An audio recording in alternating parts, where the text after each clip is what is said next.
Now, coming to you live from atop the Lavender Town Radio Tower, it's the one, the only, PUCL Podcast.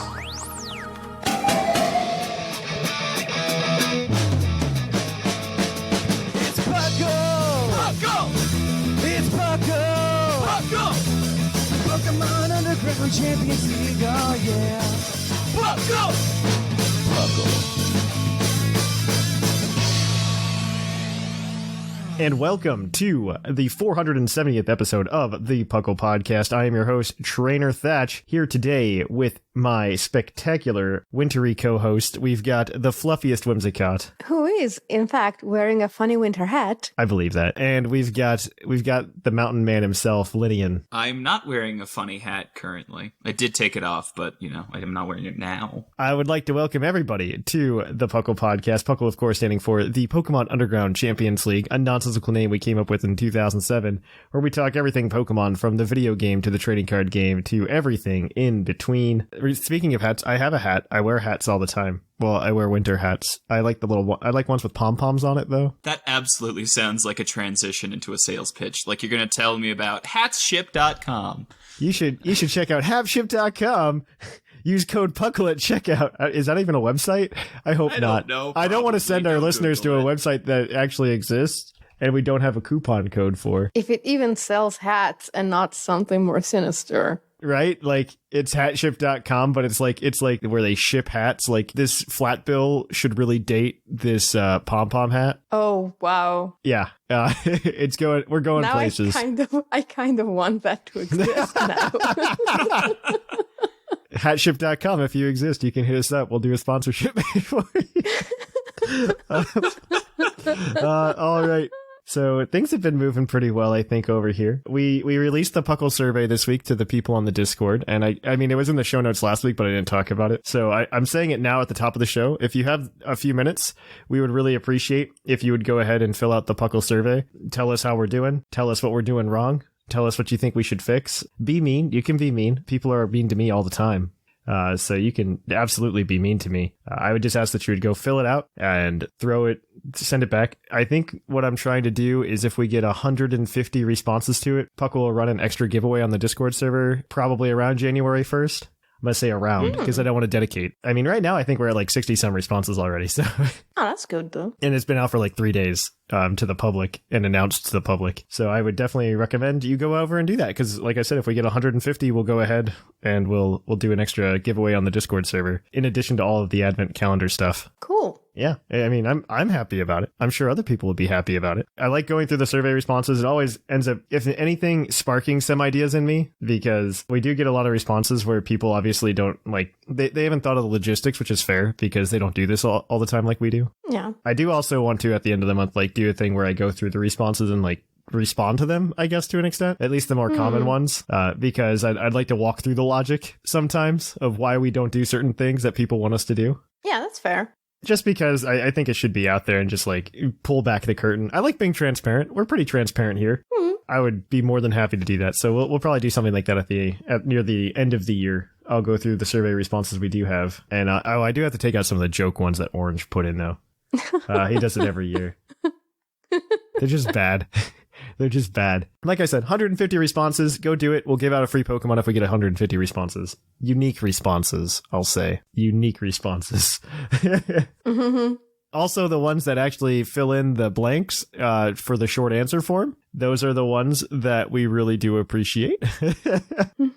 More so than the ones that just click a number and then walk away. I will say that. We've been doing these for enough years in a row where I go, yeah, it would be nice if that person would explain why they put a 2 on that segment. I don't know why the 2 is there.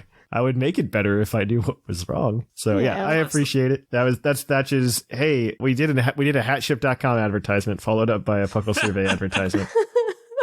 So definitely check that out. It is in the show notes. It's also in the announcements on the Discord as well. But yeah, if you go ahead and fill that out. Thatch is done trying to get your feedback to make a much better show. Some people don't like this segment. They don't like when I talk and just try to be relatable. Other people want me to like do a show about my life. Just tell them what I do in my day to day. The answer shouldn't. It's just complaining about Gallium for like hours. My Gallium cell broke, okay? It committed seppuku. No. Yeah. I know.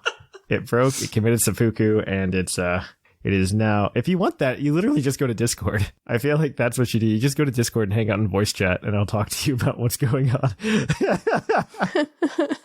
That's all there is to that. But yeah, I don't know. You guys been up to anything interesting lately? Good question. Let's put interesting in quotes. Yeah, as interesting as it can get when you're in a lockdown. Yeah. Again. Yeah. But, I mean, I've been collecting the Advent Calendar Pokemon. Yeah, Advent Calendar's been going well. We haven't gotten nearly as many complaints as we have about our other free giveaways, which has been nice.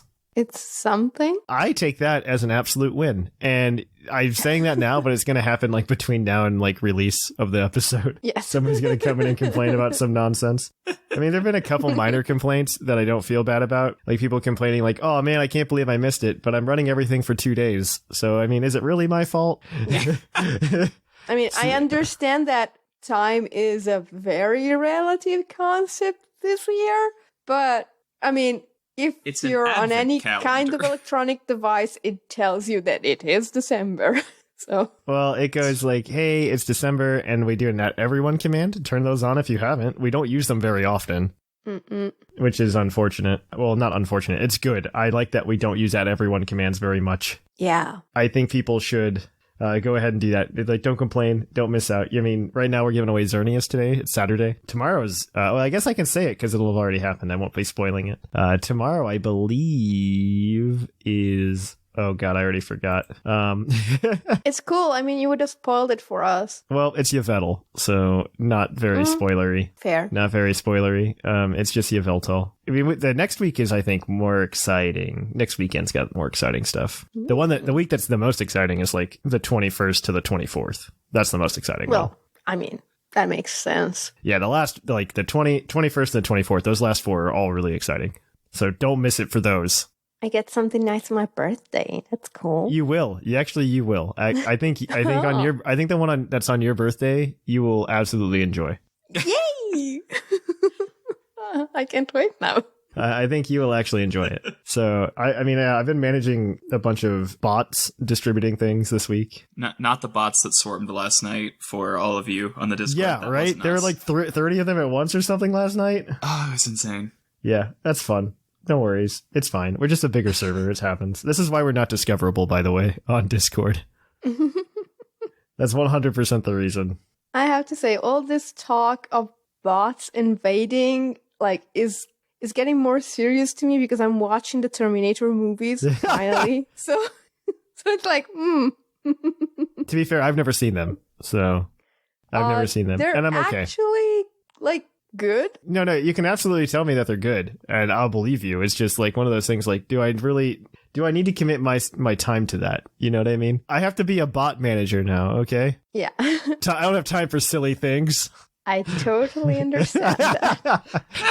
Silly things such as bots. But okay, so let's leave it all over there, and we're gonna go ahead and kick it on over to the news. Let's cue that epic music.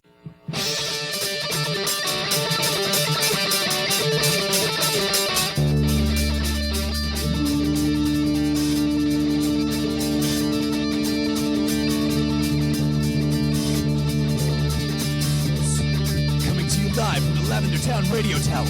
This just in. And welcome to the news. The news has some things in it. In the news, the next 12 episodes of Pokemon Journeys are now available on Netflix in the United States. Like, the first few in that aren't as good, in my opinion. I haven't had a chance to start that yet, but now that I know it's the thing, I'll The probably part do that. 3, I mean, it's not starting off strong. I mean, the first episode is strong because it's got Mega Lucario in it and stuff. But after that, I think we're like 4 or 5 episodes in. The next few are just kind of they're snooze fest, IMO. It's like you got one where like Pikachu runs away from home, and then Because that's gonna stick. you've got another episode because they do these, and I think it's interesting. I don't know if interesting doesn't necessarily mean good, but they have these episodes where they try to make Go the main character for an episode. Yeah. And they sometimes work, they sometimes don't. And this last one was like okay. because it was a Go flashback episode or something like that. This is like a very familiar song. This is like the third time you've said, "Oh, the new series of the Pokemon anime is really good," and then it goes on, and you start losing your complaining about enthusiasm. Go. And then- Okay, so I'm not going to lose my enthusiasm because I know what comes up next still in the anime, because I still follow like the Japanese anime. Okay. And in the Japanese anime, there's still a lot of cool stuff happening. Okay. You still have things like, I wouldn't say X and Y anime started off strong, by the way. X, Y, and Z, though, was pretty strong. I did do the exact same song and dance, though, for Alola. I will agree with that. Yeah. In the anime, they do end up going back to Alola, and they have some cool, like, callbacks and stuff, which is really interesting. You also have the whole, like, actual Sword and Shield arc that happens in 4 episodes. So is that after this core that's come out, or Alola's after this section. It literally starts the episode after this one ends. right? Which is unfortunate. So we have to wait until March. I think then, like, section 4 is just packed. It's just stacked like crazy. So I would definitely keep your eye out for that. I'm excited for that one. I'm excited for that one. I am not excited for this one right now. This is just like the lull episodes. There's a lot of filler. There was literally an episode that was legit just filler. Wow, filler in a weekly kids anime? Color me shocked and appalled. No. It was really bad filler because it wasn't even ideas that were thought out well enough to fill out an entire episode. So they split it up into 2. The one episode was 2 mini episodes. Wow. It was so bad. They made a Magikarp jump reference in that Go entered a Magikarp jump competition. Wow. Then, like, they segued real hard to something not related whatsoever, where Ash and Go to this Slowpoke Island, and it's literally, the entire thing is based off one joke, and it's that they, like, run into a Slowking, and if you wear Slowking's hat, you're really smart, and the Slowking, like, throws its hat on Ash, and then the hat just bounces between Ash, Raboot, Go, and Pikachu for, like, 5 minutes, and it's the most annoying thing ever. Wow. It was just like, yeah, we came up with one joke. And we made that an episode. We made that a 5-minute segment. See, the Magikarp jump thing panders specifically to me, the fan who gets obsessed about the weird things no one cares about, and did master rank Magikarp jump when that was a thing. So I like that there was a Magikarp jump reference years after Magikarp jump shut down. Exactly. Like, the Right? game is dead. Years after Magikarp jump died. I think it's really cool. Like, the one thing this anime is doing that I think is... I'm not going to say really cool. Really cool is a misnomer. That's interesting is that they're really trying to incorporate, like, everything that the Pokemon company has been doing outside of just the games. Because Pokemon Go is obviously a heavy reference in there. It has a heavy presence in the anime. And you've got, obviously, the main series games. But they've done things like Pokemon. They've made in Images, they've made a Pokemon... What's that game called that came out for free? Cafe They look like Mix. Minecraft. Oh, yeah, Quest. Quest. There's a Pokemon Quest reference in the anime. There's this Pokemon or this Magikarp jump reference. So I'm just waiting for literally everything. We're gonna get a Cafe Mix reference, maybe a Trozai reference. You're gonna get Ash and Go going on a typing adventure. I would be interested to see that. We spent long enough on the anime. Yeah. Lynian, tell us about the wild area. The wild area has shifted and is now promoting Fire and Ice Pokemon. So, there's probably going to be a shiny weekend on the 12th or the 19th. Yeah. So just keep your eye out. It'll probably be either Delibird or Galarian Darmanitan. I think they do Delibird last year. I think They they had did. Delibird show up, but it just gave money. It didn't have a shiny chance. Yeah. Okay. Oh, okay. I remember that last year. I also like fire and ice type Pokemon. I think those are 2 of the coolest types. So I'm also biased. I like it. Speaking of holiday theme stuff, Oh God. oh yeah, the Pokemon Company International has released a new website geared towards children, Pokemon Kids Winterfest, which has assorted minigames to collect badges for over 890 Pokemon. It's going to be available until January the 3rd. And this is where we warn you that it is for very small children. How dare! So- I have almost all of the badges. Didn't you do it? Yeah, I was gonna say you almost did it. You did it, I right? may or may not have put that emphasis on it, knowing that Lynian has spent hours on it. They time gate the mythicals. You can only get 1 a day. Oh, And the legendaries you can only get from very specific things. So basically, I'm literally time gated out of finishing it, so I can just put it behind me at this point. Wow. I'm not gonna worry about it anymore. P. McKee put something here about Kadabra being allowed back in the TCG. I don't care. Really? okay, so like Yuri Geller came out and was like, you guys can do it, I guess. He's like, I'm sorry, I was wrong to have done that. And we're like, yeah, you're just trying to get Twitter clicks. Keep talking, Mr. That's Superman. the end. That's exactly what happened. Yeah, and this happened like on the coattails of the like Logan Paul thingy with the card game becoming popular again. Like I can't believe that. Yeah, it's a bunch of nonsense. It does also everybody. It's like really overhyped because you're not even going to see a Kadabra card at this point. Like earliest, maybe 6 months. Probably no, because they have. If they're anything like other major TCGs like Magic and Hearthstone and things like that, they're 2 years out. Oh yeah, I totally believe that. I just don't see a Kadabra card coming in any time. Like that's why I said earliest 6 months. Like the earliest you might see one is in 6 months. It's also kind of become Alakazam's thing now. It just evolved from Abra's ever since that happened. Remember when they had to make the baby rule because, you know, they added pre-evolutions and the cards weren't meant for that? Baby rules are dumb. They're not going to do that for Kadabra. But we're not going to wring a whole episode out of this So either. Kadabra has never been like officially removed from the TCG. So what they have is Alakazam always has an ability that says it can evolve from an Abra. No, it does. That's just the way they've handled it. Yep. It's still a stage 2. Legal teleportation. It just evolves from an Abra instead of evolving from a Kadabra. It says evolves from Kadabra on the card. But there's no Kadabra card ever. Yeah, that's how it works. Yeah. Weird. Going back to video games. Back to video games. The new season now is starting on December 1st, or it started on December 1st. And it uses the same rules as last month. And it's also going to be the same rules in January. However, they did change the rewards for hitting Master Rank to Dynite Ord as a reward moving forward. So that's nice. Sure. Sure. That's the proper thing. Now to everybody's favorite segment. I say that sarcastically. The Pokemon Go news. Full disclosure, we called it. It was almost twice this long, and we just said, what's relevant, and trim the rest. Then we called it, yes. Generation 6 came out. Yay! There's a thing, Kalos Celebration to promote it. It's a rollout event.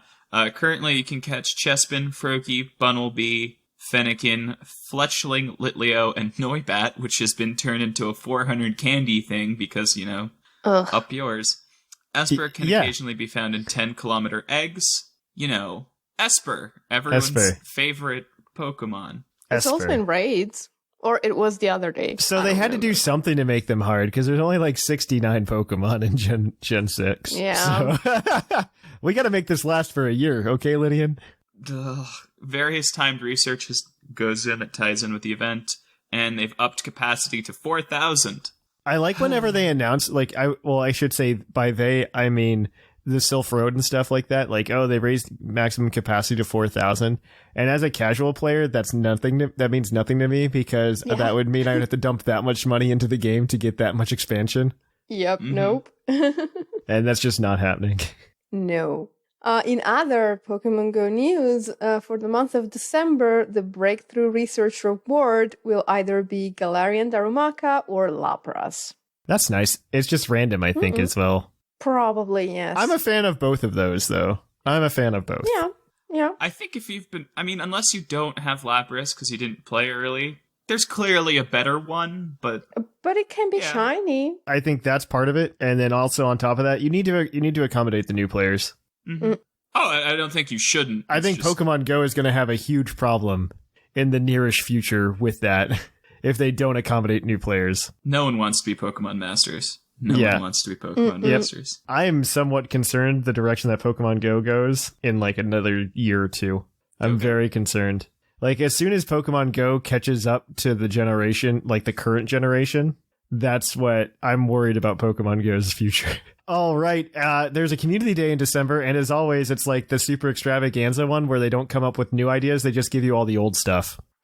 So it's going to be split over 2 days like it is every year between December 12th and 13th. And it's going to be a combination of 2019 and 2020, no 2018. So you can't get like the original. Well, you can still get a Charmander for reasons. There's an 8-hour window from 11 a.m. to 7 p.m. local time, both days. On December 12th, it's Weedle, Abra, Ghastly, Rhyhorn, Seedot, and Piplup in the wild with Mega Gengar raids. December 13th, it's Charmander, Electabuzz, Magmar, Magikarp, and Porygon with Mega Charizard X and raids. Totodile, Swinub, Trico, Torchic, Mudkip, Ralt, Slackoth, Trapinch, Bagon, Turtwig, Chimchar, which were the 2019 Pokemon, will appear in raids and in eggs. I think this is a better way to handle it than last year. Last year was super confusing. Yeah. Last year was incredibly confusing to figure out like how to catch which type of Pokemon. So this is actually way more straightforward. Yep, just have your things there and the other things there, but Last piece of news, yeah. Yeah, there's another tie-in. Secrets of the Jungle movie beginning on December 14th. There's special research to get a shiny Celebi encounter, so Joe Merrick is currently bouncing off the walls. Yes. Explorer Pikachu will be available in the wild from the 14th to the 21st. There will be spawns and eggs for Pokemon relevant to the film. They'll be showing up. Jesse and James Balloon will spawn more frequently on December 25th, which is when the film releases in Japan. And there's nothing else that you should be doing that day at all, so I can't imagine why you can't go and take advantage of that. Right. I mean, I literally cannot do anything else. And, like, they made a specific rule here that you can't move on December 25th. So yeah, that actually is nice for me. Yeah. Yay, Pokemon Go's done. As we mentioned in the intro this week, don't forget the Advent calendar. It's still happening over on the Discord server until the 24th. Stay off the Grinch list, as some people unfortunately found out this week. And then, of course, our 2021 survey is open. It's in the show notes. Please take a few minutes and give it. If you get it, we get 150, we'll probably do a giveaway. I think that's why we're asking for your emails. It may be on the Discord. It might just be through the emails. We might just send you an email being like, hey, look, you can get this Pokemon today. So definitely check that out. And we are doing another PUCL Showdown event on the 19th. We're also going to be announcing the patrons who signed up for it and got selected for that later this week. Yay. That's the news. So we're going to kick it on over to PUCL's Poke Quiz, where we're going to quiz your co-host on their insane Pokemon knowledge.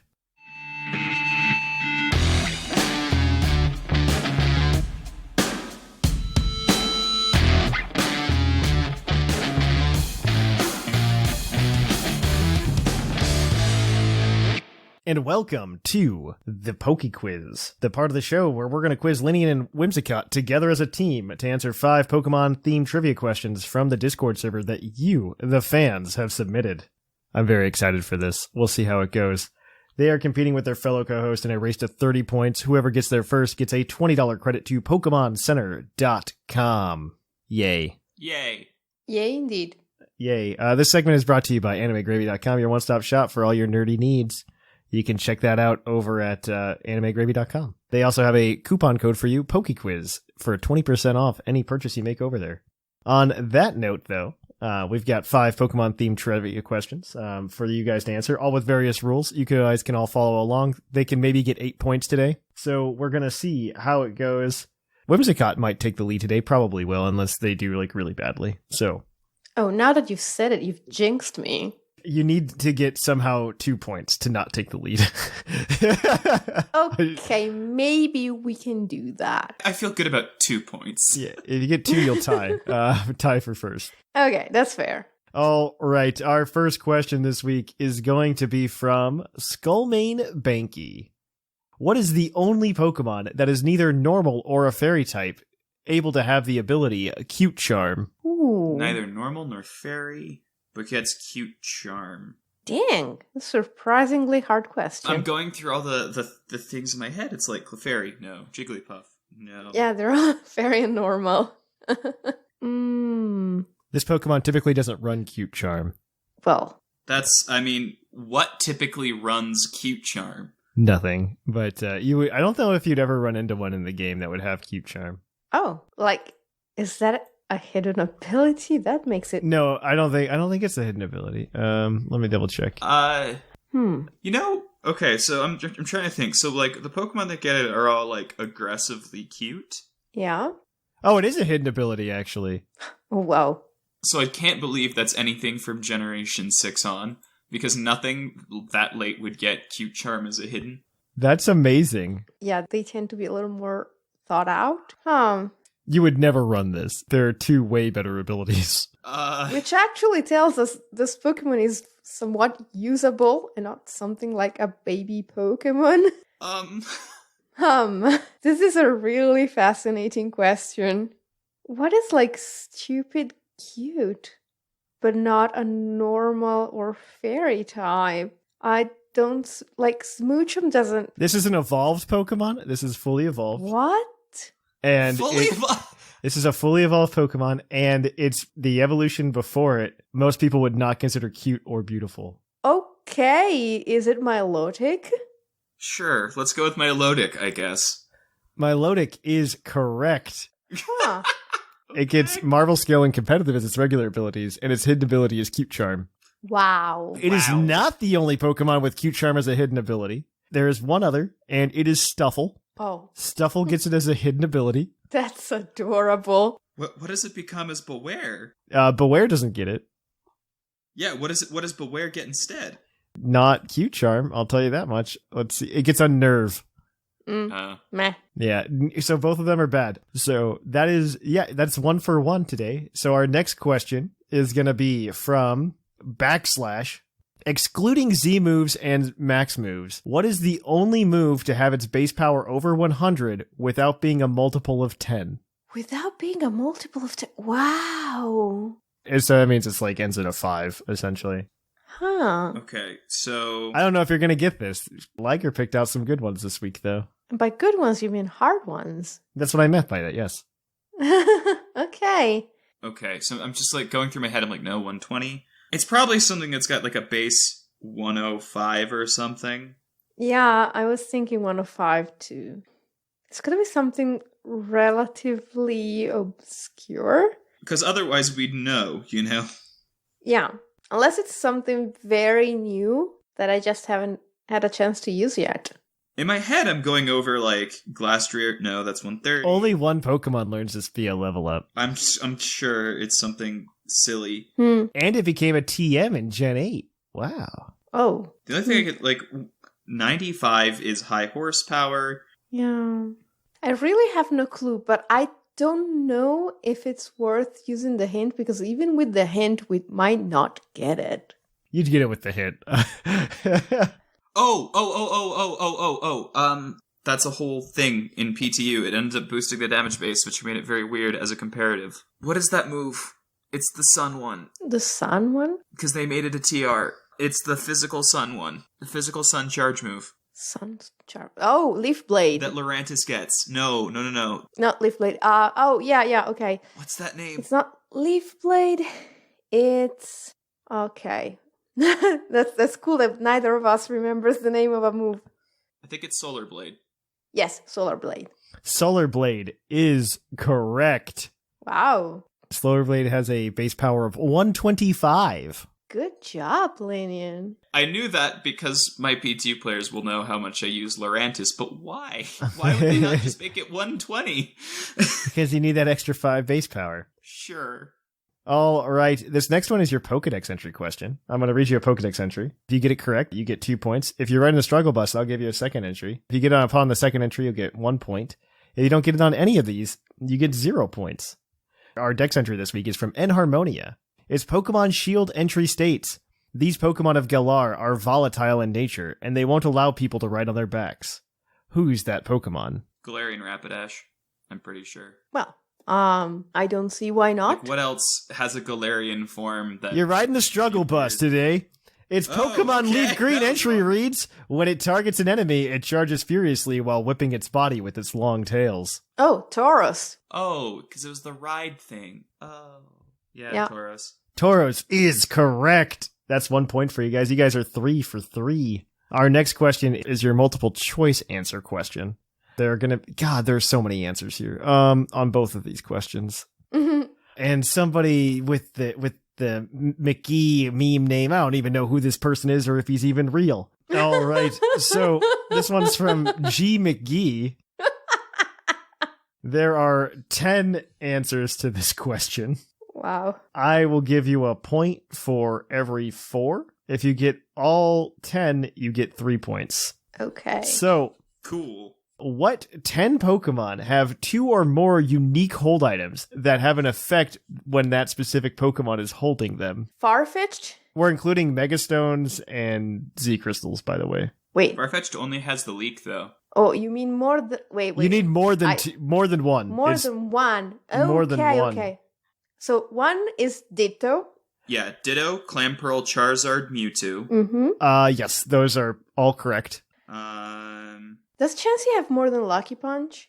I'm going to give you 3 strikes, by the way. You can guess 3 Pokemon. I'm going to say no, because it also gets Lucky Egg, but that's not the thing. Okay, but it doesn't do anything to it. Okay. Yeah, Silvally, Arceus. Yes, those are 2. Oh, then Genesect too? Genesect as well, yes. They did not put Arceus on this list, did they? They did not. What the heck? Why is Arceus there are now on 11 Pokemon. Yeah, what the heck? Oh wait, no, Arceus doesn't count because it has to be a hold item that only have an effect when that specific Pokemon is holding it. Oh, okay, well then. Okay. Still Silvally still works then. Silvally still works. So how many so do you have? So does Genesect. Genesect as well, yes. Okay. Only when that specific Pokemon is... So you have 6. There are 4 more. 1 strike. Technically, Milcery. That is correct. That's 7. Milcery 7. Does Pikachu have more than one? Yes, because it's got the Z Crystals and the Megastones. Pikachu is 8. Okay. Let's see if we can get the last 2, though. What I'm trying to think of other, like, Z Crystal or Megastone Pokemon. We've said Genesect, right? Yes. Yeah. Genesect. We've said Silvally. We've said Charizard, Clamperl, Mewtwo, Milcery, Ditto. Yes. Okay, and we are still missing 2. You are still missing 2. Okay. Yes. Latios and Latias. There you go. There's the last 2. Soldu and Megastones. Yep. That is correct. That's all 10. You got 3 points. You guys are now 6 for 4. All right. Your last question is your base stat question, as always. And your base stat question this week is from Thatch. And everybody's going to hate me because they didn't get the special Pokemon, even though they answered the question in the crossword today. So the question is, what is the dragon type with the lowest base speed of all dragon types? I'm pretty sure I've asked this before. Applin. That's correct. Yay! 8 points. I did the crossword today. 8 points today. Yay! We all did it. All right. So let me go ahead and I had the trivia points up. And I assume Whims is in the lead now. Whimsicott is in the lead. She has taken the lead. Unfortunately, she's still 2 shows away. But it does change up our standings. So Whimsicott's in first place with 21 points. Shamu is in second place with 15. Lynian is in third with 14. Sigma is in fourth with 8. P. McGee is in fifth with 7. Sublime, Claude, Jushiro, and Seth Vilo are all tied for 6th with 6 points. And Basket has yet to get on the board. All right, with that, we are going to go ahead and kick it on over to the topic. This week, our review is from The Muffin Man 124. This podcast is definitely one of my faves. The host, accompanied by his superb rotation of co-hosts, are great and always keeping things interesting with great conversations and some good laughs. The community is very fun and interactive. Thank you guys for such a great and informative podcast. I would recommend this podcast to anyone who's into Pokemon and who wants to learn more about the subject. Well, thank you for that. If you want to leave an iTunes review, or wherever you listen to the podcast, we would really appreciate it, and we might read it on the show. But until then, let's move on to the topic. And welcome to the topic. Our topic today are Pokemon that we wish were good but aren't. And I guess the conversation that could follow is like how you can make them good. I mean, I assume that's assumed. I don't know. I just see like a lot of Pokemon that have interesting designs and really good concepts, and I wish that they were better, and they're not. Yeah. Especially in like official TPCI meta. I think that's where I get hurt the most, especially since that's like, oh, we want you to play our way right now, obviously. And somebody brought up a very frustrating point about timer last week to me, and I don't think it made it onto the show. But it was that timer was 60 minutes and Let's Go Pikachu and Eevee. And I was just like, you know what, you're right. And that hurts me. That hurts me more than it should. That's really terrible, actually. Right? So it just blew my whole like, yeah, it's Nintendo's fault out of the water. Oh my goodness. Yeah. Unless they had so many crashes, they went, you know what, it's not worth it. I doubt that. I'm going to be honest. I doubt don't that. say that that's the... I'm not saying that's what happened. I'm saying... I don't think Pokemon's exactly the most, like, crazy amount of data that has to communicate between two games, because I imagine a lot of it is processing on your own console. Yeah. But I digress. Let's talk about some Pokemon I wish were good. And you guys probably have some too. Oh, yeah. The reason I thought about this was because I was thinking about a lot of the Galarian forms. Because I think a lot of Galarian Pokemon are like really cool design-wise. Like I have to say Gen 8, for as much crap as I like give Sword and Shield as a game, like base Sword and Shield as a game, I think the Pokemon designs are probably the most solid Pokemon designs of any generation as a group. I might put Gen 7 over that, but it's really good. Like, really good. They're both very good. No, there's Pokemon in Gen 7 I can be like, really? Like Bruxish. And I can't say that... I raise you Qfant. Fair, but then, like, I hate Carkle and its line as much as I hate Bruxish. So. I think the only misstep was Colossal. Because they had this really interesting line building up with Carkle and Roly-Coly. And then they're just like, you know what, let's just make it Rhydon. But bad. And I was just like, huh. The only vaguely acceptable thing in that line to me is Carcole's, like, cheery expression. But everything else I hate. I like Roly-Coly a lot. I think Roly-Coly is a really cool Pokemon. It freaks me out. It can freak you out as much Sizzlipede as is you a want. piece of red tape with legs. I think most Pokemon in Gen 8 though are really cool. I think Berserker is really cool. I think I like Copperajah and Qfint, but you can build a fun deck with them in the TCG. Not a good deck, but a fun deck. And you can also put Berserker's also in that deck. So, and Berserker's actually not that bad in the TCG. Nah. Give us Meteor any time of the day. Oh no, I love Minior too. I'm not saying that like, but I wish Berserker was better. Let me pull up some Berserker stats because I mean the thing it suffers. about Berserker is Go ahead. It just has high attack, high defense, pure steel, and that's kind of it. Yeah, the problem is it's pure steel, I think. Well, it's pure steel and doesn't have anything to distinguish it from like Copperajah or like there's no so it does and that it has Steely Spirit, Spirit. But it is Steely Spirit. I think the problem is more with Steel type than with Berserker per se. I mean, its base speed doesn't help it either. That it's like base 50. Yeah, that doesn't help it at all. But I wish you could make it faster, so it was something more akin to like a base 90 speed or something like that. And then you just go ahead and make it fun to use. I don't know. Like, I want it to feel good to use. It felt good to play with like through the playthrough, but it's not good otherwise. His move pool isn't exceptionally deep, which is also get, like, unfortunate. Throat chop. Yeah, that's kind of, you get dark steel and he gets gunk shot and play rough, and that's about it. You just get Night Slash. It's very narrow. I mean, the Pokemon I really wanted to be good in Gen 8, like, there's two of them, and one wasn't even good for playing through the game. Like, Poltegeist is alright to play through the game.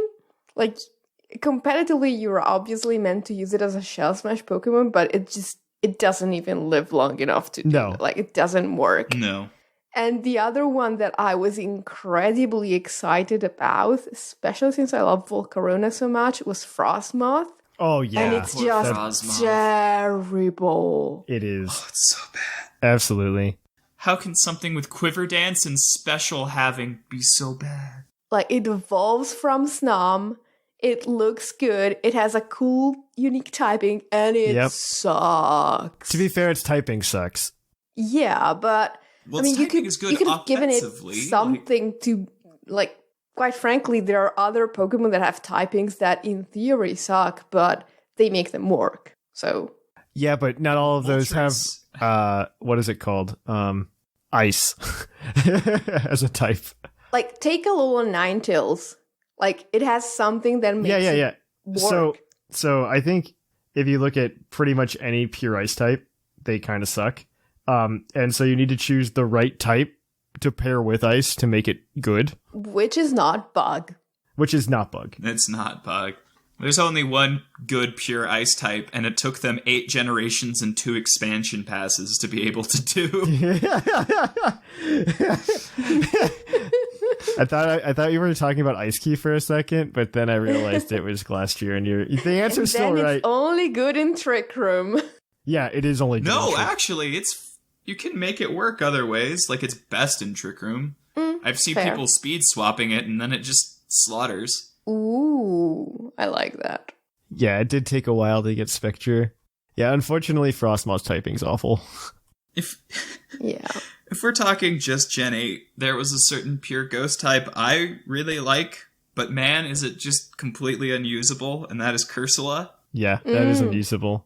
It only exists as a Eviolite enabler for Corsola. Yeah. Are there any good Pokemon that are just like the Galarian, like the regional evolutions? Like, I'm trying to think about it, because like Sirfetch'd isn't good. Well, Galarian Termanit and... No. So not like that. I mean like Galarian, like evolutions. Obstagoon's decent. Obstagoon? I mean, it's better than Linoon, but Linoon wasn't good. Yeah. I would also say Sirfetch'd is better than Farfetch'd.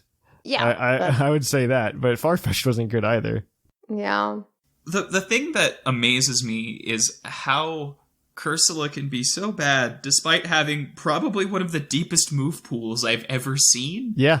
It's got Burning Jealousy. It's got 95 attack and moves to use with it. It's got Water. It's got Haze. Mm-hmm. It's got Earthquake, Blizzard, Ice Beam. Power Gem. Power Gem. It kept basically all of that. It picked up Strength Gem. Does it get Meteor Pump. Beam? Yes. Oh. It gets Burning Jealousy. Weird. It has one of the deepest move pools I've ever seen, but it's held back by having a defense of 50 and a speed of 30 and an HP of 60. Yeah. So its special defense of 130 means nothing. Wow. Oh no, I could see you pull it. Well, I think the problem is that there's a lot better Trick Room users than it, or Trick Room abusers, I should say. Yeah. I think that's where it really falls short. Its ability doesn't help. Mm-hmm. Perish Body is the only usable option because the other one's Weak Armor, which you do not want to be less survivable. Yeah. But like Perish Body is fine because ideally you're a ghost, you can't be trapped. So you just have the opponent in, you force a switch or something, you can always switch. But in practice, it's just bad. I felt really bad because there's so many cool designs in Gen 8, and I think most of my favorites are probably the regionals. And there's so many good designs, and so many of them are just not usable. Yeah. I mean, I would also say like Galarian Rapidash. I really love that Psychic Fairy typing on that. Same. And I think it's a really cool design, and it's just like, yeah, it's just worse Gardevoir. Yeah. And I'm just like, oh, okay. Worse physical Gardevoir. It had the potential to be different just by being physical. Yep, and then but they didn't let it do it. do anything. Yeah. And its abilities are not good. Yeah, I was really upset by that because there's just so many good ones. I would honestly Stunfisk. I think Galarian Stunfisk is cooler than regular Stunfisk. I'm good. I will argue that. They're sixes. They're comparable. Yeah. I guess they're cool in different ways. I think regular Stunfisk is cool because of its cool typing. Do you know the story behind that, by the way? Like the electric ground typing? Wasn't it supposed to be either electric water or water ground? But they said it was supposed to get electric ground or water or electric. Yeah. And they went, no, we need more ground types. Yep. Just switched it. I love it. Wow. Gen 5's full of nonsense like that. Looking at you, Basculin. There aren't enough fish Pokemon in this region. Let's make Basculin and get 2 for 1. There aren't enough fish things in this region, but take this fish and then make it not water type. Exactly. Yep. The same game that that actually, in hindsight, that makes it worse for me. Galarian Stunfisk, I like the design of it. Honestly, I wish they were better. I wish you could use them. That's all. I just want to be able to use them. And the chances that we had to use them are all gone because we can't play other tiers that aren't like VGC and BSS on cart. Yeah. So you miss out on these opportunities. And even then, I guess OU has been kind of, or not OU, but I should say like the official tiers get all wonky every 3 months now that we're getting Pokemon drops. Yeah. And let's be honest, I'm not even sure I use Galarian Stunfisk in PU. It has useless ability. Mimicry is just bad. It's got nothing going for it. It's just got, decent HP and attack, like, Yeah. It's like, why does it even exist? To be a bear trap in caves. Yeah. Fun. I don't know. It's a cool idea. It's a cool idea. There's Gen 8's full of cool ideas, and then none of them followed through except for Cinderace and Rillaboom, and it makes me sad. I would actually say, like, the Applin line is a decent idea. The Applin line, I'm confused by it, to be fair. Mm-hmm. I'm just confused because I feel like they came up with Applin, and then there was like an internal fight over what it evolves into. And then somebody shrugged and went, "Why not both?" Yeah.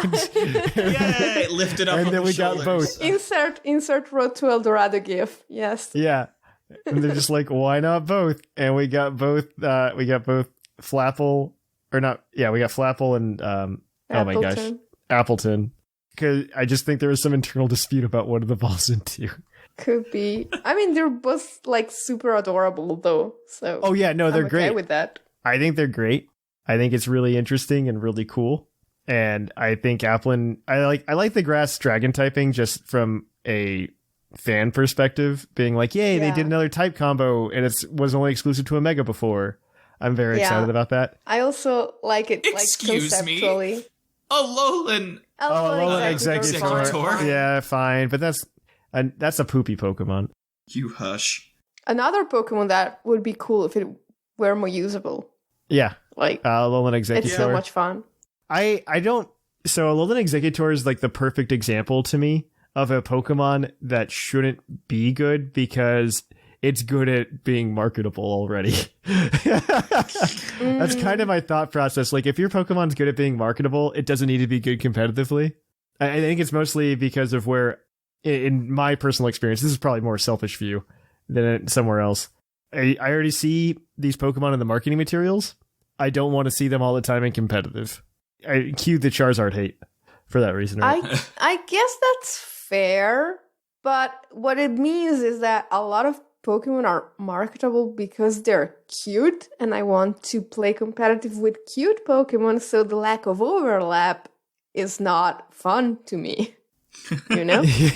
I mean, the marketable, like, I'm thinking like the big marketable ones, like Pikachu, we should have partner Pikachu. I think it'd be really fun. Without partner Pikachu moves, though. I think having partner Pikachu would be really fun. You can't transfer that out, though, because then the game doesn't work, is the problem. What do you mean?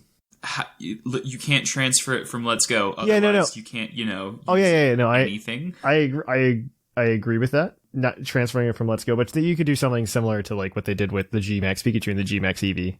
Yeah. Sure. Get it in an event or something. Yeah, you just like, oh, hey, here's the partner Pikachu. It's got weird stats. It would actually be cool if it had like the design of the partner Pokemon. Which is slightly different. We've got 9 hats. Exactly. So I feel like this isn't much to ask for.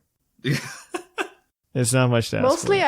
I just wish they would give Eevee the design of the partner Eevee, because Eevee's always been cute, but now that I've seen partner Eevee, regular Eevee is just like cluster in comparison.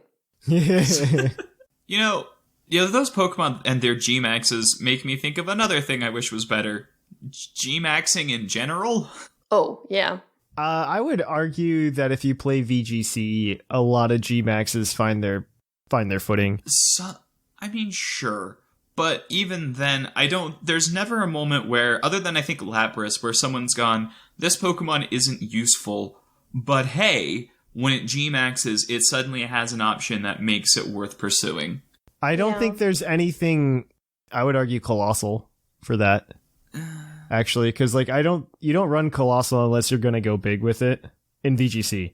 You don't run Colossal unless you're going to go big with it. Steam Engine. And then the fact that you get Volcalith is like a big plus. Yeah, but Steam... No, you need to go big so you get Vocalith, because Vocalith is good. It's better than Rockfall, by far. I guess, yeah. I would argue that Sure. Colossal's that way. So there's one example of the 22. That's 2. They got 1 out of 11 okay. I would say Charizard. know, I would say Charizard, and even like the starters and the Gen 8 starters. Maybe even the Gen 1 starters. It did nothing for, like, say, Garbodor. No, Or- Garbodor is like a weird Kingler. afterthought, in my opinion, though. Or Centiskorch. Or Butterfree. Or... I mean, I could go on. Yeah. Corviknight loses Airstream. Butterfree, for a little bit, was actually doing kind of okay in VGC for like a hot second, because its G-Max move was actually really scary. Compound Fair. Eyes helps. Yeah, it's kind of scary with Butterfree. So I would say G-Max was definitely built for their specific type of play, and I honestly think that's the story of Gen 8. Is, hey, we want you to play the game our way, and this is how you do it. And which, okay, fine, whatever. I just don't think this is a good way to make a game.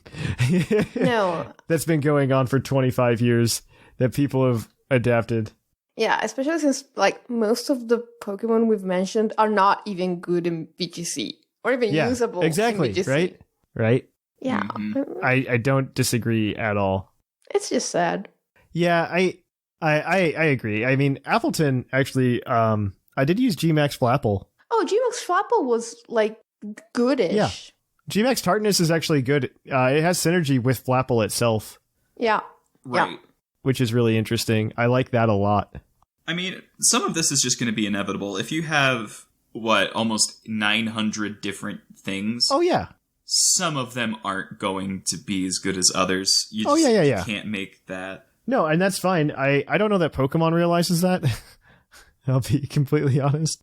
But I agree with that. I think they should focus on designs than competitive as an afterthought. You know, I mean, make sure it's balanced, I think, is the only thing I would worry about. Like, make sure something doesn't blow everything away. Yeah. That's my only thing. But now, like you've been mentioning these new D&D rules for the past few weeks, Yeah. and I kind of wish they gave us something like that for Pokemon. Okay, yeah, I see what you're saying. I want to reorganize Whimsicott stats so that it has like more than one way of being run. Like it has to be a prankster gimmick, or it can't be anything else. Like maybe I Come want to to run PTU. it as a sleeper. I don't know. Come to PTU. We can do that, Whimsicott. That wouldn't work in a game like Pokemon, though. I know, but I mean, girl can dream. I don't know. It would have been cool if they would have expanded the G-Max roster to more than Gen 1 plus Gen 8 and Gardevoir. And Garbodor, yes. And Garbodor. Yeah, it would have been cool to see them do that. Yeah. I would have We could have appreciated had an it. actual fluffiest Whimsicott, and we Oh, didn't, and that's yeah. That's a travesty. I don't know. Like, the one thing I find really frustrating with Pokemon is ever since Mega Evolution, because Mega Evolution I thought was a really cool celebration of, like, all Pokemon. Because they picked Pokemon from the first 4 generations and just, like, passed it out. And then, you know, And then you get Gen 7 and they're just like, we're only going to care about the Gen 1 Pokemon and give those regionals. And then we got to Gen 8 and they're just like, yeah, so we're going to give the Gen 8 Pokemon some G-Maxes. And then, just Gen 1 Pokemon. And then somebody's like, well, one of the characters is going to run a Garbodor. It's going to be a play on how she's ugly on the inside. And they're just like, fine, there can be a G-Max Garbodor. Or someone really, really like Katamari Damacy. Yes. I honestly think that's what happened. But I'm really frustrated that, and I think the general Pokemon community can feel the consensus as well, that the Gen 1 love is kind of like, it's overbearing. Yeah. At this point. At this point, yes. Absolutely. I think the next gen will probably tone it down a little. I'm hoping. They've started spreading the love with, like, the Galarian evolutions, and no one rioted. They started doing, like, stuff for other things. I think it'll tone down. So I agree with you on the Gen 8, start, or the Gen 8, like, regionals. I think that was a fantastic step. The problem is I wish they would keep that momentum and not like always kind of go back to their safe place after they do something quote unquote bold. Yeah. Because like I was very excited to see that like, oh, hey, Yamask has its own regional form. And then I find out all the Gmaxes are Gen 8 and Gen 1. And I really think that this will just be that nudge to keep going. I'm hoping it's over. Because when all of the responses were the extreme backlash, like especially to the just Charizard thing in the original decks, I think they're going to go, okay, we have milked this dry and try to move on. I don't know. I don't know how much TPCI actually listens to the community. And I mean, this is kind of a pessimistic view, probably. I don't see a lot of what they're doing is listening to the community and being like, okay, we hear what you want and we care about our fans, which is kind of what you want from them, right? But they kind of want to do what they want to do. And that's why I mean, I've kind of given up after a lot of things like that. Like, I would love to see all the Pokemon back in the national decks. I don't think it's going to happen in Sword and Shield. I'd love to see it happen. I don't think it's going to, if I had to bet. It's the same thing with the timer. Like, I think it's really silly when the YouTubers try to do like hashtag bring back timer or whatever. Yeah. I thought that was really silly because I'm like, yeah, they're not listening to you. No. If they were listening to us, we would have had a spectator mode online this gen because we've asked for it forever. So it's, I don't know. I have a semi-pessimistic view of TPCI and their relationship with the fan base. I would love to see Game Freak actually like build a game where it's just like, yeah, we heard you. Like, we know you like these things. Well, but then maybe like you run into like issues where it's like our survey where fans tell us, oh, it would be really cool if you did that. And I us absolutely on the inside, like we know that that's just impossible for reasons, you know? Well, yeah, I mean, I would chalk that up to something more of equivalent to like, oh, I want a Pokemon MMO or something like that. Yeah. I don't think Pokemon MMO works in this context. Stuff like that. I think the Wild Area was a very good prototype for like an open world Pokemon game. I think that's doable. And I'd even say like Crown Tundra is like an even better example. Yeah. But I don't know. Like, I think the problem with what a lot of fans ask for, and this isn't even including myself because I'm an awful person. I would say they ask a lot for the old ways. And they want the same game over and over again, myself included. Well, and I don't think the developers want the same game over and over again. That would get very monotonous to write and do stuff with. I have to say, like, of all games, Pokemon is a game that's giving you the same game over and over again. I think I don't disagree with that. I think Sword and Shield tried to mix it up by being like, hey, we're going to only stick with our new mechanic this time, which is because like they removed Megas and everything, which is a whole fiasco in and of itself because I think Megas are incredibly marketable more so than Gmax Pokemon. I think if you have to like innovate, it's probably better to experiment with something like they did with Alola. Like you remove gyms. You put trials in. Oh, I thought Sun and Moon, for as much flack as Sun and Moon got, my only problem with it was the beginning, like the first 2 hours. Yeah. And after that, I thought Gen 7 was a fantastic game. I loved it. They just killed the replayability by A, making the tutorial 3 hours long, and B, giving you the same game again right after it. Like once you've played one of Sun or Moon and one of Ultra Sun or Ultra Moon, like you really, really, really don't want to play it again. There's no definitive version is the problem because Sun and Moon have the better story, but Ultra Sun and Ultra Moon have extra mechanics. Yep. So there's just no winning. Yep. Yeah. I absolutely agree. I mean, it was obviously that they just should have just put a DLC in for Sun and Moon. Like if Ultra Sun and Ultra Moon would have just been DLC like we got with Isle Armor and Crown Tundra, it would have been really good. Yeah. And I think that was kind of where they were going with it. Like they saw that. And I think Ultra Sun, Ultra Moon, for the lack of a better word, was a cash grab. And I think telling ourselves that TPCI doesn't do cash grabs is lying to ourselves. Absolutely. Yeah, and I would say that it's honestly the fact that they did the expansion pass as, in their own words, in place of another remake. In place of a third version. Kind of a sign, in place of another version, rather.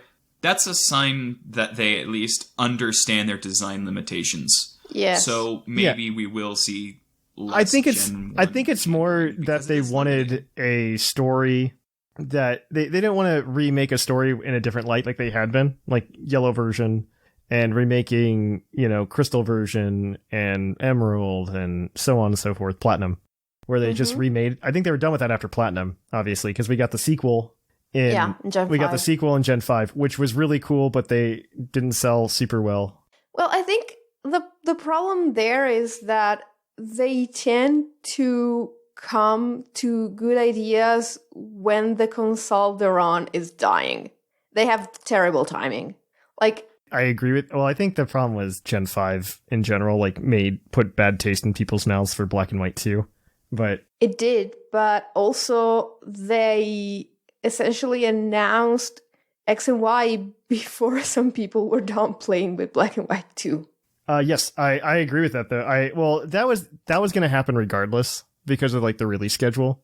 I think because if you look at when Black and White 2 released in Japan versus when it released in the international market, let me take a look real quick. But there was a reasonable amount of time in the Japanese market is what I'm trying to say. Yes, semi-reasonable. It was a reasonable time frame for them because so let's see. So it was announced in January 2013 that we were getting X and Y, and Black and White 2 came out in June of 2012. Okay, in Japan. And everywhere else it came out October 2012. Yeah, I mean 6 months. So we got 2 months. We got 2 months. They had 6 months in Japan, which is reasonable. Right. And it actually could be argued that obviously reason number 1 was cash grab, but reason number 2 that Ultra Sun and Ultra Moon were not a DLC could have been, well, how long is the 3DS shop going to be around for? The shop will be around forever. That's the thing. The shop's going to be around for a while. Yeah. Do you know what closed only last year? The Wii shop. And that only closed because the Wii servers weren't owned by Nintendo. Oh, okay. And so Nintendo owns the Wii U and the 3DS eShop, 3D servers. Okay, that's actually reassuring. Those things are going to be around for a while. If I ever get around to finishing Fire Emblem Birthright, then maybe I'll still have a chance to get the 3rd version. Well, at the pace you're going, Whims, I wouldn't hold out that they'll be open for, 5,000 years, but, I mean, I think I'm almost to the time skip in houses. I've played some of it. All right, so this is where we're going to end it. I don't want to be super pessimistic, but there were some Pokemon that we wanted to be good, followed by more discussion about TPCI. But it's fine. That's why they love us, right? And so we're going to go ahead. I certainly hope so. Yep. So we're going to go ahead, take a break, and we're going to go hit up the Pokemon of the episode. We'll catch you on the flip-flop.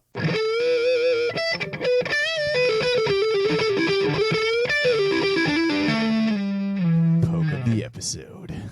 And welcome to the Pokemon of the episode. Our Pokemon of the episode this week is National Dex number 149, Dragonite, the Dragon Pokemon.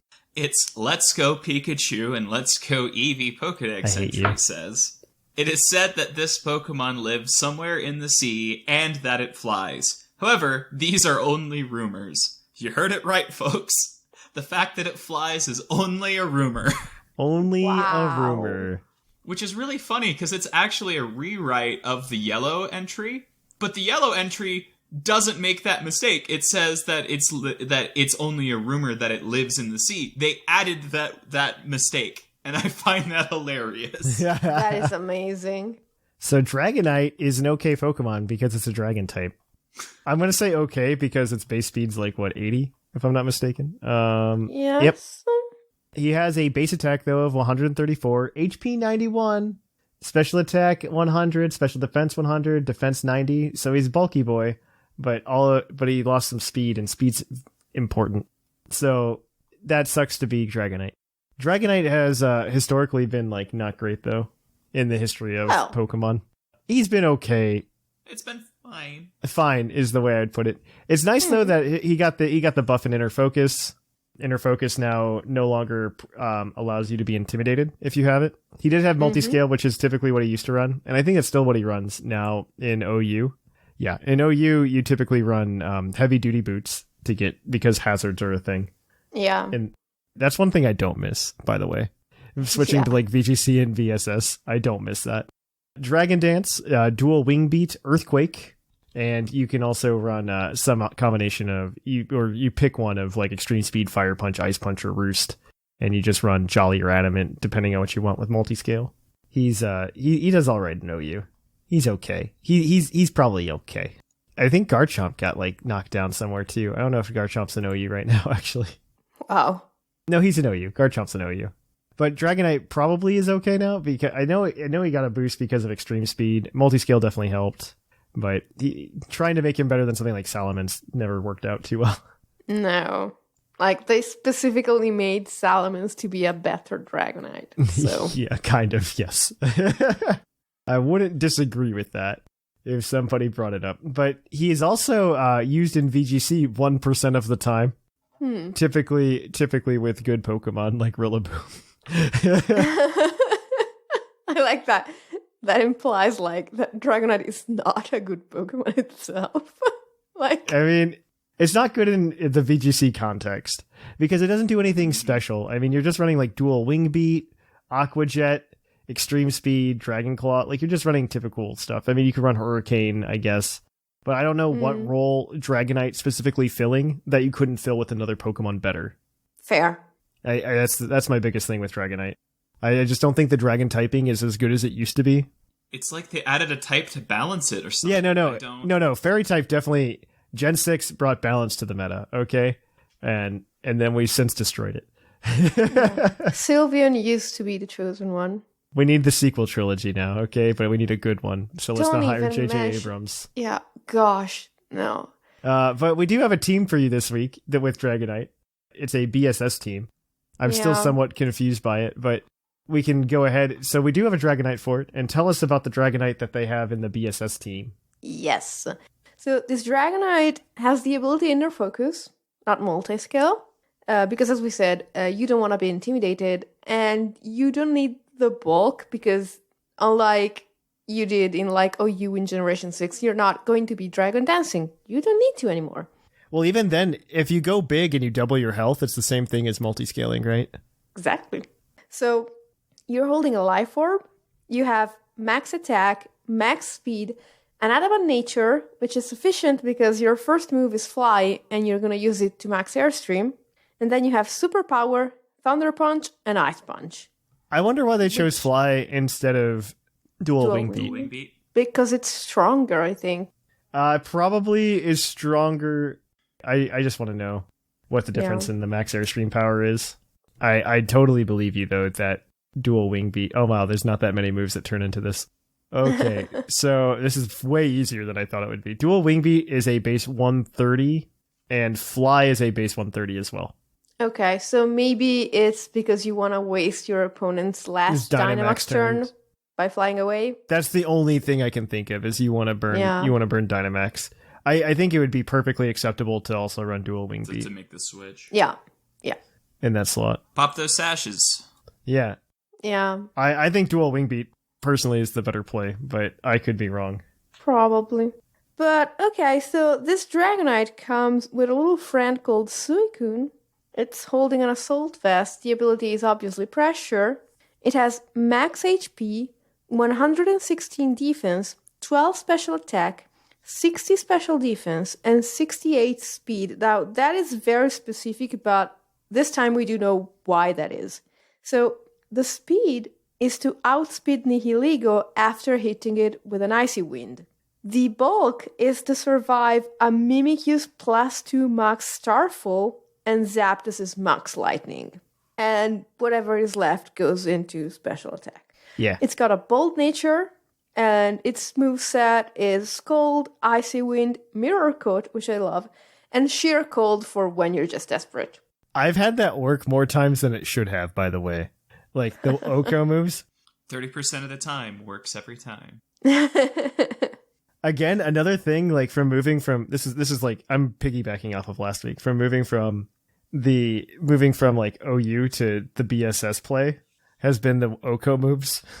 It's fun. I've missed them, apparently. In 20 years, I've missed them. And I think they're fun. And, like, it feels really good. You feel good, but also bad when you win a match with it. When it goes off, one player is very relieved.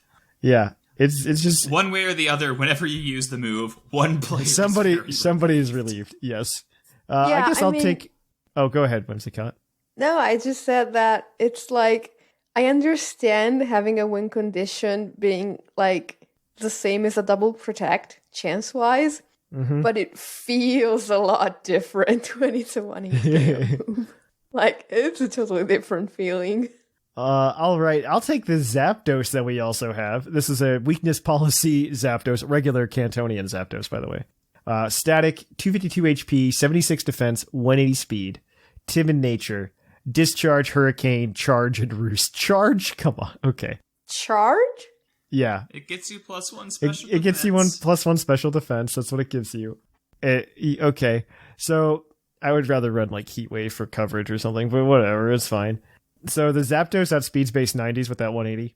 And it usually survives a G-Max Fireball after all of this with the 76 defense and the 252 HP.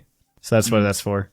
I'll also go ahead and I guess take Mamoswine with a Focus Sash, doing Mamoswine things, with a Thick Fat, 252 attack, 4 defense, 252 speed, adamant nature, earthquake, icicle spirit, ice shard, superpower. That is Mamoswine. That is all I can say is that is Mamoswine.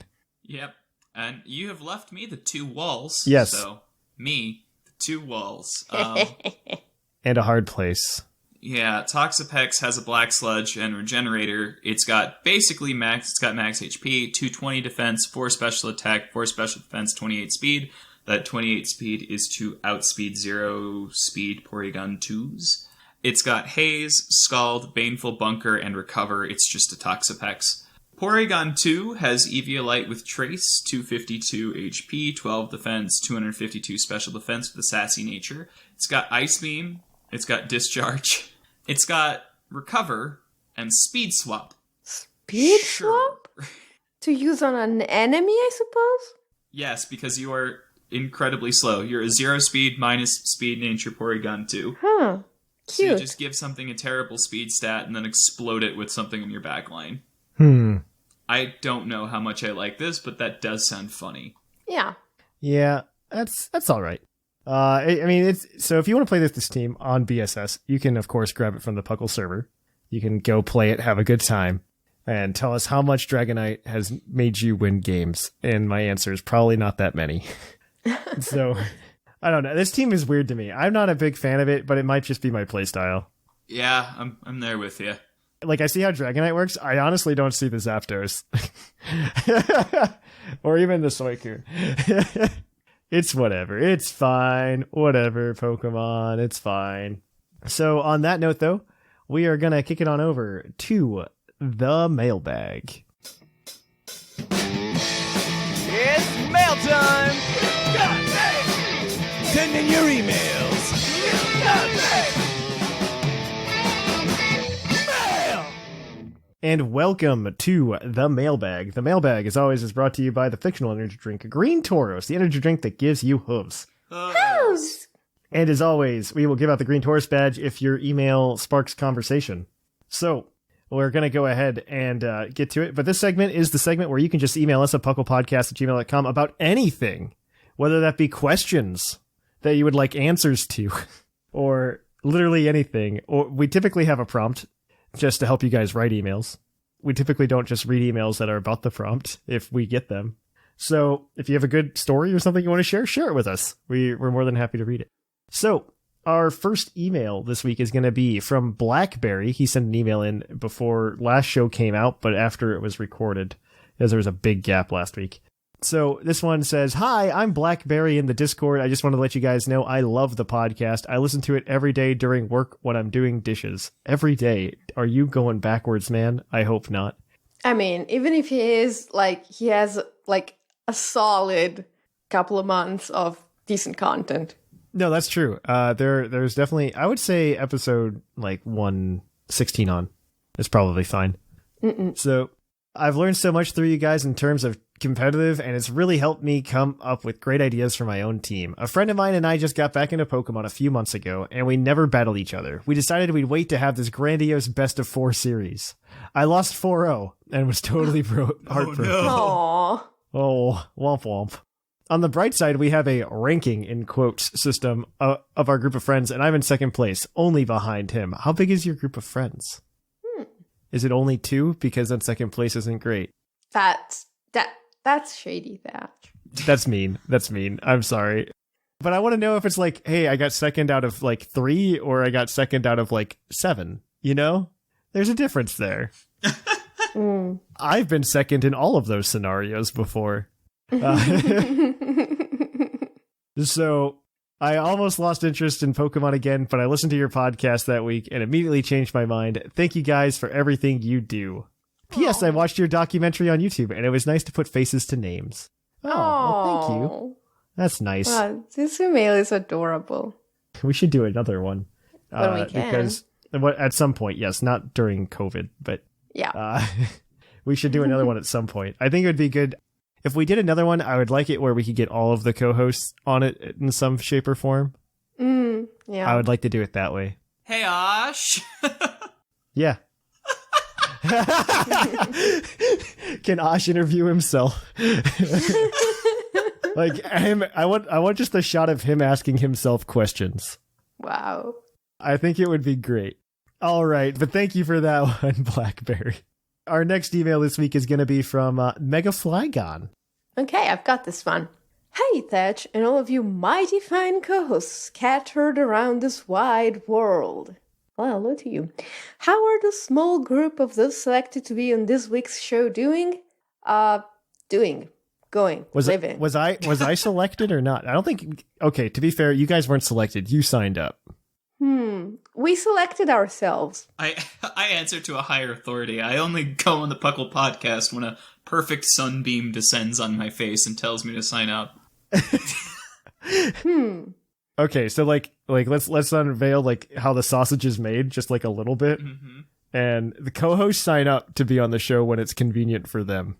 Done. Thatch doesn't go, yeah, you and you, now. Get in the car. I was about to build an entire narrative about the fact that it's called the Pokemon Underground Champions League because we physically fight not in each Pokemon. other for the right to be on every week.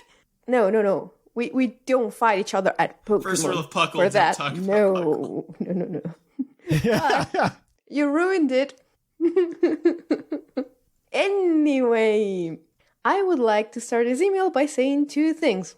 The first is in regard to Quincy's email that was read on last week's show. I care about your 100% run of Breath of the Wild as a fellow practitioner of the 100 way.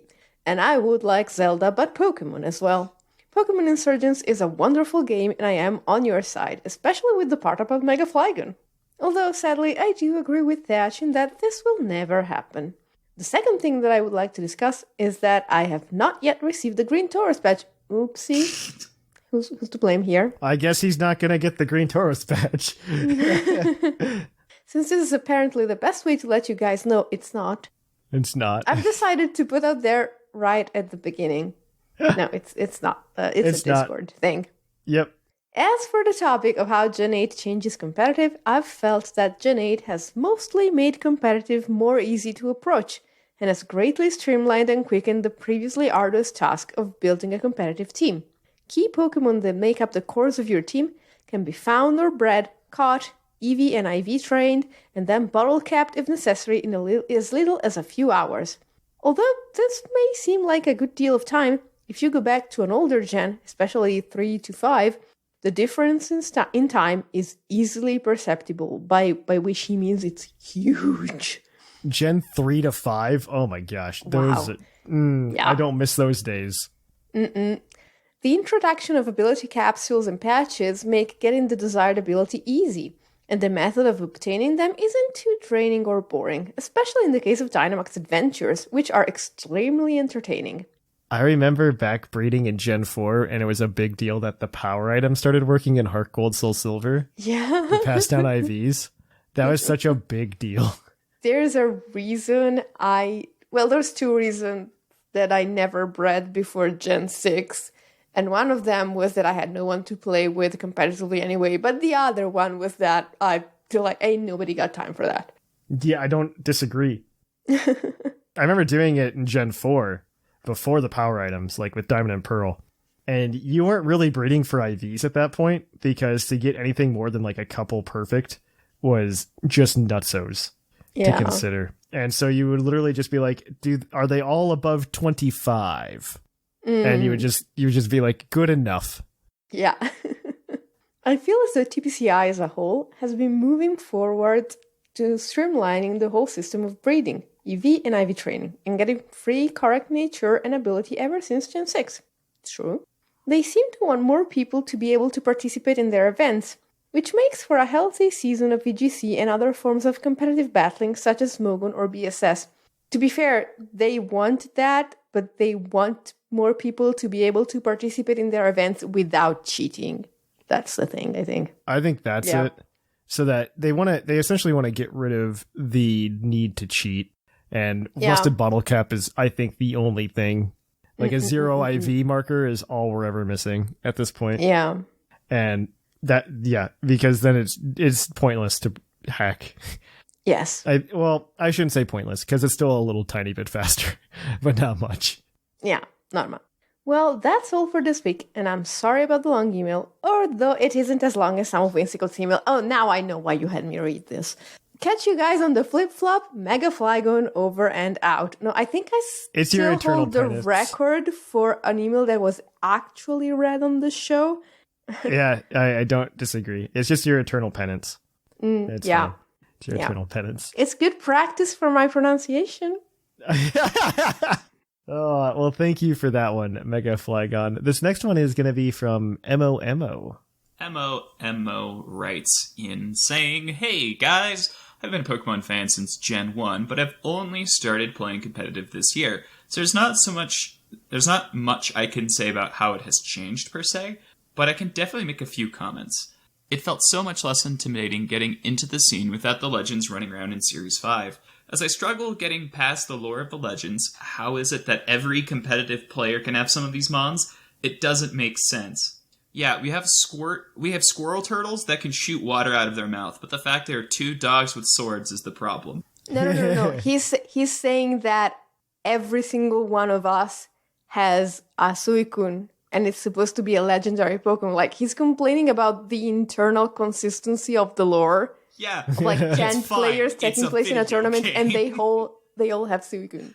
Okay, the alternative is worse, though, that you cannot have, that only one person gets Suicune. The alternative is Draft League. The alternative is, hey, mom says it's my turn with the Suicune, okay? Like, no. Yes, which is infinitely worse. As they continue, it was nice to focus on some of my favorites and how some traditionally overlooked mons operate. Then with Legends getting added back in, it helped me greatly understand what roles are and how they really help fill out the team. One thing I can comment on, though, is how much easier Switch has made the breeding process. The ability patch was a great addition, mints are a blessing, and the new process for learning egg moves is so helpful. All I can really ask for now is that darn rusted bottle cap we've all wished for. That and maybe the hyper training minigames back from Gen 6. I enjoyed that grind for EVs much better than farming a bunch of Squavit on Route 2. The correct answer is buy a bunch of vitamins now they've removed the cap. Yeah, just have fun going through the league with like Gigantamax Meowth and then buy vitamins. I haven't needed money in so long. I Love Armor was great. No, they don't make you resource hunt too hard in these games, which is kind of nice. I mean, this game has been very kind to people wanting to get into competitive. I think the entire game has just been like, yeah, you should do that when you're done. Mm-hmm. Because even that, like with Raihan's gym, they're just like, you should play VGC. Yeah. Here's one of the most basic strategies you could ever run is some weather. And there you go. Weather. You should play VGC with us. I am curious to see. I'm really upset because we don't have a lot of event numbers because of COVID, unfortunately, for Sword and Shield. And I would have liked to see the participation and if it actually went up, because you typically see the participation in the events go in waves. High at the start of the generation, then tailing off. Yeah, it gets high at the beginning of the generation because everybody's like, oh, new game. And then everybody's like, this is hard. And then it's just like the hardcore people that stayed. And especially by the end in like GS Cup. Yeah. Yeah, in GS Cup, it's just like, yeah, these are the hardcore of the hardcore. So I'm very I'm very upset that I couldn't see what the participation numbers are, though it is way higher online with the tournaments, like the 2 players cups they did online. They were incredibly high. This is the worst part of COVID. That was a joke. Please don't hate us. It's not the worst part. I love that there are a bunch of new people jumping into that because. Oh, I meant the not. It kind of proves a theory of mine that a lot of the people who are good in the VGC scene are good in the VGC scene because they're the ones that are willing to spend the money to go to the events. Mm-hmm. And because especially if you look at who made it to the top 8 in the first Players Cup, none of them were anybody knew. They were just a bunch of random people who signed up for the tournament, and I thought that was great. I love it, and I think it should be that way forever. Finishing out Emma's mailbag. Anyway, that's my 2 cents. I hope it started some insightful conversation. Wink, wink, M-O-M-O. It did. I got to talk. I liked it. Yeah. Good. I think that was a Green Tauros badge hint. That was a Green Tauros badge email. He didn't say Green Tauros badge, so there's the winner. But he did say wink, wink. Wink, wink doesn't mean anything. That can mean anything. He winks at me all the time because he likes me. So yeah, MOMO, you got the Green Tauros badge. Yay. Just send us a Discord message, and you can grab it. You'll have it for a whole 3 weeks. Yep, and then it's going to go away. All right. If you want to email us next week at the PUCL Podcast, at puclpodcast@gmail.com, you can email us letting us know about what Pokemon you think should be good that isn't, or what Pokemon you would like to see be good but isn't. I mean, we've seen things happen intergenerationally, which I think is really cool. So I'd love to see that. Yeah, send those in to puclpodcast@gmail.com. And you can also, of course, send anything else you want to, including questions that you would like answers to. We really appreciate that. So if you want to keep up with the PUCL Podcast throughout the week, a good couple of ways to do that is, 1, check out the Discord server. Follow us on social media over on Twitter, Facebook, Instagram, and Tumblr. You can also keep up with us over on Twitch. I'm planning to get back to my regular streaming schedule on Twitch this week on Thursdays. You can also check us out on YouTube at youtube.com/PuclPodcast. If you want to help support the show financially, a great way to do so is to go over to Twitch, drop a free Twitch Prime subscription or an actual Twitch Prime subscription. Your call, not mine. You can go ahead and go over to TeePublic, which is in the show notes, and you could buy a t-shirt. We really appreciate that. And the most direct way to do it is to go over to patreon.com/PuclPodcast and just throw us a couple of bucks. If you donate at certain levels, you can get into some of the Pokemon giveaways we do and have access to the breeder bot that we have on the Discord server. So other than that, I think everything's done here. So I've been Trainer Thatch. I have been the fluffiest Whimsicott. I have been Lynian. And here in the Lavender Town Radio Tower, it's closing time.